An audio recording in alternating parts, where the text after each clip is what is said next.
Hoje vamos falar de Naamã, uma personagem de grande importância nas Escrituras Sagradas. Mencionada no Antigo Testamento da Bíblia, ela era uma princesa amonita, filha de Hanum, o rei dos Amonitas. A história de Naamã está registrada no primeiro livro de Reis, capítulo 14, versículos 21 e 31. O relato bíblico nos diz que Naamã se tornou a esposa de Salomão, o lendário rei de Israel, conhecido por sua sabedoria e riqueza. A vida de Naamã é envolta em mistério, mas nós extraímos várias informações importantes da Bíblia e da tradição judaica para trazer todos os detalhes neste vídeo. Só por isso, acredito que já mereço que vocês se inscrevam no canal e deixem aquele like para ajudar a compartilhar nosso trabalho. Como filha de um rei, Naamã cresceu em um ambiente de luxo e privilégio. Seu casamento com Salomão, um dos monarcas mais poderosos e influentes da história de Israel, foi sem dúvida um evento de grande importância política e diplomática.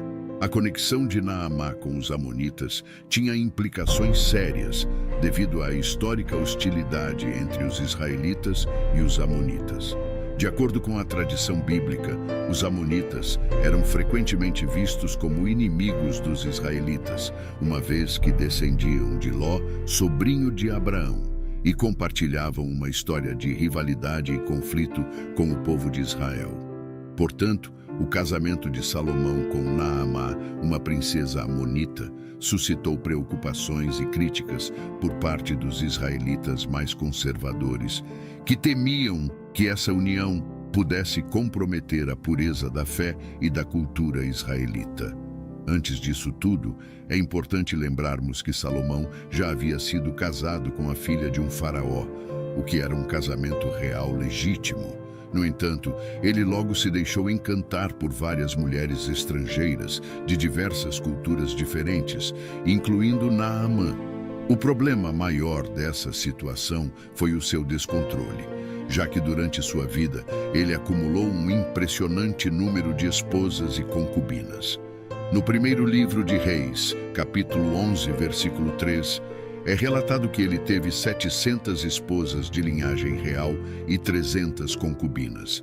Mesmo após diversos conselhos de sua própria mãe sobre o perigo que essas diferentes mulheres poderiam lhe trazer, Salomão parece não ter dado importância e continuou a se envolver com mulheres de diversas nações, como amonitas, maobitas, edomitas e hititas, que praticavam religiões diferentes com deuses estrangeiros. Porém, Salomão estava profundamente apaixonado por Naamã, o que tornou esse casamento ainda mais complexo e impactante em sua vida. Seu amor por Naamã transcendeu as barreiras culturais e políticas da época, levando-o a tomar decisões que tiveram consequências negativas não apenas para si mesmo, mas também para o reino de Israel. A afeição intensa de Salomão por Naamã o levou a permitir a prática da adoração de deuses estrangeiros, seguindo os costumes de sua amada esposa e, assim, comprometendo os princípios religiosos fundamentais do judaísmo. A história de Salomão é um exemplo marcante de como um rei que inicialmente adorava o único Deus verdadeiro pode se desviar ao longo do tempo. A Bíblia nos relata que, embora Salomão tenha começado seu reinado adorando ao Senhor Deus, ele eventualmente cedeu às influências de suas esposas estrangeiras, incluindo Naamã, e construiu altares para os deuses delas. É importante notar que Salomão não foi o primeiro rei a quebrar essa regra. Seu pai, o rei Davi, também teve múltiplas esposas, o que já indicava um padrão. Na verdade, a Bíblia, em Deuteronômio, capítulo 17, versículo 17, advertiu explicitamente que os reis de Israel não deveriam ter muitas esposas, pois isso os levaria ao desvio espiritual. Surpreendentemente, Salomão, um homem tão sábio em muitos aspectos, não seguiu os conselhos da Escritura e afastou-se do caminho correto. Mesmo tendo cedido às tentações, vale ressaltar o quanto Salomão era conhecido por sua sabedoria e sagacidade. Uma das histórias mais conhecidas que ilustram sua inteligência envolve duas mulheres que se diziam mãe, disputando a maternidade de um bebê específico. Salomão propôs um acordo: dividir o bebê ao meio, uma ideia que angustiou uma das mulheres, levando-a ao desespero e pedindo ao rei que não fizesse isso. Desse modo, Salomão descobriu a verdadeira mãe do bebê. Sua sabedoria também se estendeu a uma ampla gama de conhecimentos, desde o entendimento da natureza até a composição de provérbios e canções, que são registrados no Antigo Testamento, no livro de Provérbios e no Cântico dos Cânticos. Enquanto Salomão ainda estava vivo, um profeta chamado Aías teve uma visão e proclamou uma profecia que mudaria o curso da história de Israel. A profecia de Aías revelou que Jeroboão, um servo de Salomão, se tornaria rei de 10 das tribos de Israel, enquanto apenas uma tribo permaneceria sob o domínio de Salomão e sua descendência. Essa previsão de Aías indicava que a unidade do reino de Israel estava prestes a ser dividida. Ao tomar conhecimento da profecia, Salomão percebeu que Jeroboão representava uma ameaça à continuidade de seu reinado. Temendo a perda de seu poder e influência, Salomão tomou uma atitude drástica e tentou assassinar Jeroboão. Esse ato desesperado revelou a tensão crescente que se desenvolvia no reino de Israel. No entanto, após a morte de Salomão e a ascensão de seu filho Roboão ao trono, Jeroboão reapareceu como uma figura central nos conflitos que se seguiram.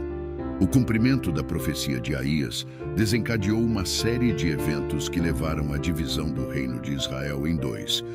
O reino de Israel, liderado por Jeroboão, composto por 10 tribos do norte, e o reino de Judá, liderado por Roboão, composto pelas tribos do sul. Essa divisão marcou um período tumultuado na história de Israel, conhecido como o Cisma, que teve repercussões políticas e religiosas duradouras. O reinado de Roboão e sua administração desastrosa representam um ponto de virada crítico na história de Israel. O aumento de impostos e a decisão infeliz de Roboão de ignorar as preocupações do povo rapidamente enfraqueceram sua autoridade e levaram a um período de decadência em seu reinado. A economia enfraqueceu, a estabilidade política foi ameaçada e a insatisfação popular persistiu. Enfim, Jeroboão se tornou o primeiro rei do reino de Israel após a divisão dos reinos de Israel e Judá. Jeroboão tomou medidas drásticas para evitar que seu povo continuasse a adorar em Jerusalém. Para manter o controle religioso, Jeroboão fez 2 estátuas de bezerros de ouro e as colocou em altares em Betel e Dan, incentivando os israelitas a adorarem essas imagens em vez de irem a Jerusalém. Essa decisão controversa teve consequências de longo alcance, pois o bezerro de ouro se tornou um símbolo de apostasia e idolatria na história de Israel. Certo dia, quando Jeroboão estava indo fazer oferendas em um desses altares, um profeta desconhecido surgiu e previu que um descendente de Davi um dia destruiria os altares pagãos e até mesmo queimaria ossos humanos sobre eles. Surpreendentemente, essa profecia se cumpriu séculos depois, quando o rei Josias de Judá realizou reformas religiosas e executou as ações preditas pelo profeta desconhecido. A história de Naamá nos lembra que mesmo os mais sábios e poderosos líderes podem ser levados ao pecado e à apostasia, quando permitem que influências externas, como casamentos políticos e alianças, corrompam sua devoção ao Deus verdadeiro. A decisão de Salomão de construir altares para os deuses estrangeiros de suas esposas, sob a influência de Naamá, inaugurou um período de decadência espiritual e conflitos políticos que culminaram na divisão do reino de Israel. A história de Naamá e sua influência sobre Salomão é um lembrete vívido de como a sabedoria e a fé podem ser testadas até mesmo nos momentos de maior poder e sucesso.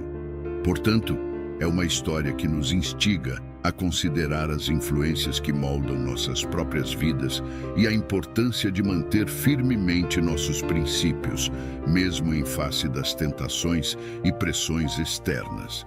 Se vocês gostaram deste vídeo, deixem um comentário abaixo e se inscrevam no canal para não perder os próximos conteúdos. Tenham um ótimo dia!